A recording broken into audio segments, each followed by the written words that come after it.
But next, I want to quote from a politician I admire named Ron Paul, who has written a book called The End of the Fed. He wants the Fed closed down just as I do. And he said, just the day before Barney Frank was making his utterances, let's read that, "The special privileges granted to Fannie and Freddie have distorted the housing market by allowing them to attract capital that they could not attract under pure market conditions. The government's policy of diverting capital creates a short-term boom in housing. Like all artificially created bubbles, the boom in housing prices cannot last forever. When housing prices fall, homeowners will experience difficulty as their equity is wiped out. Furthermore, the holders of the mortgage debt will also have a loss." Well, that was very prescient, clearly, of him to say that, but it didn't take that much brilliance to say that. And of course, his only error was he underestimated the enormity of the crisis, of what eventually happened. Now, I want to shift to someone else. Let's get the next slide on Fannie and Freddie, and that's Paul Krugman. Why do I mention him? I have a column on him this week. I haven't spoken about him in a long time. He does write a twice-weekly op-ed column for the New York Times. He did have a major article in the New York Times Magazine about the crisis. He's hugely influential. I needn't remind you that he won the Nobel Prize a year ago, and that, of course, enhanced his enormous influence even further. And so he's worth commenting on because so many people seem to listen to him and believe what he writes. What did he write about the GSEs in July of 2008? He wrote, "Fannie and Freddie had nothing to do with the explosion of high-risk lending. In fact, Fannie and Freddie, after growing rapidly in the 1990s, largely faded from the scene during the height of the housing bubble.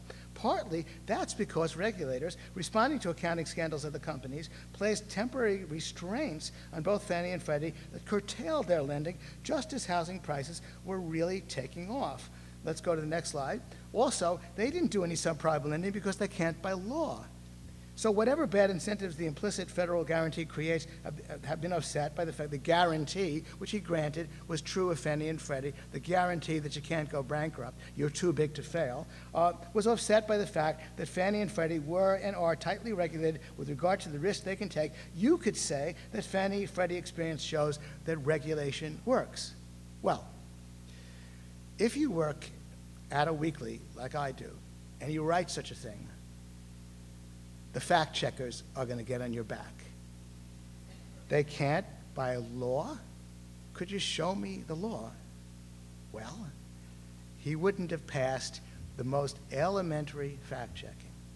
He made it up out of whole cloth. He imagined it.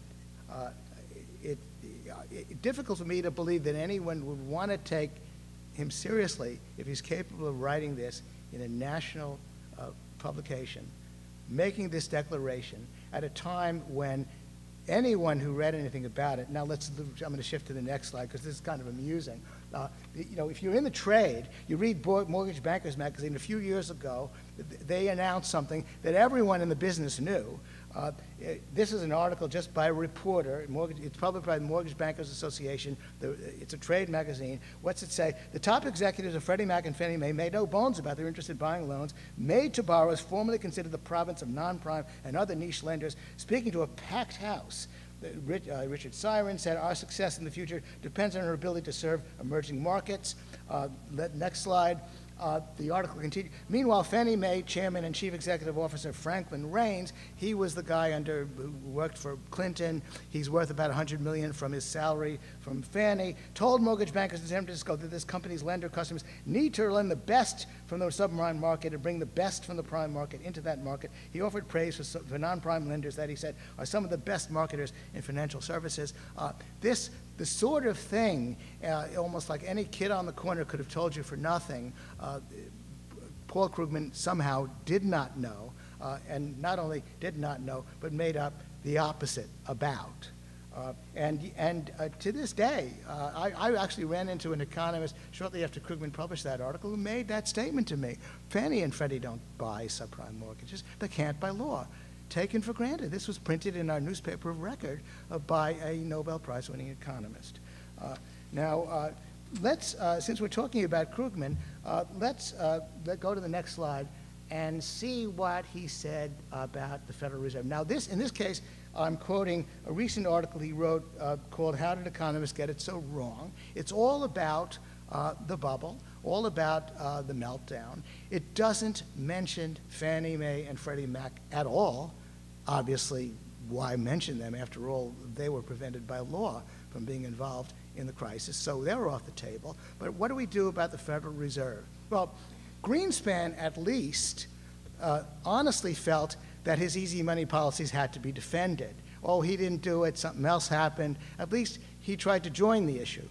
Here's what Krugman wrote about the Federal Reserve, and let's read it. Macroeconomists, he's writing about something else. He's writing about how did economists get it so wrong, but I don't want to quote him out of context, so I'll read it from the beginning. Macroeconomists were divided in their views, but the main division was between those who insisted that free market economies never go astray and those who believed that economies may stray now and then, but that any major deviations from the path of prosperity could and would be corrected by the all-powerful Fed. Well, at least, okay. But neither side was prepared to cope with an economy, neither side being the economists, that went off the rails despite the Fed's best efforts. End of story. We've kissed it off. We live in a world, according to Krugman, in which the Fed can only be a part of the solution. It can never be a big part of the problem. Its easy money policies, well, that's not in this article either. It can never bring about negative interest rates and cause a credit expansion. We've kissed it off, and we're off and running talking about something else. Now, since this is Krugman, and since he's influential and a Nobel Prize winner, what is that something else that he then goes on to speak of? Once we've kissed off the Fed, we haven't mentioned Fannie and Freddie, that's off the table. Well, of course, it's all about John Maynard Keynes. But what is Keynesian economics? Well, let's get to his next slide.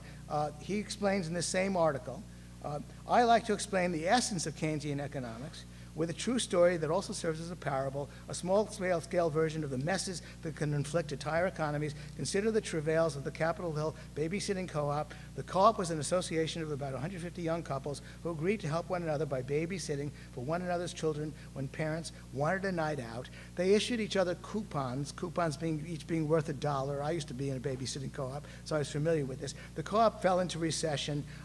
We needn't deal with what really happened, but let's at least go, because you'll see in a moment what the problem is with the babysitting co-op. But let's go on to the next slide for a moment. Krugman continues after explaining how the co-op fell into recession. Okay, what do you think of this story? Don't dismiss it as silly and trivial. By the way, Krugman's other advantage is that he happens to be an effective writer. And that's too bad, because what he writes is not sensible, but it must be acknowledged. That's his other power. Don't dismiss it as silly and trivial. Economists have used small-scale examples to shed light on big questions ever since Adam Smith saw the roots of economic progress in the pin factory, and they're right to do so. Now, by the way, absolutely, simple stories are great. Robinson Crusoe illustrates a great deal. Nothing wrong with the simple story. But then he writes, the question is whether this particular example in which a recession is a problem of inadequate demand, there isn't enough demand for babysitting to provide jobs for everyone who wants one, gets to the essence of what happens in a recession. Well, his story is about how there aren't enough coupons and you print more coupons just like you print more money, and then you get more action in the recession. But this is what else he writes about the babysitting co-op in his book, which came out in new form in 2008.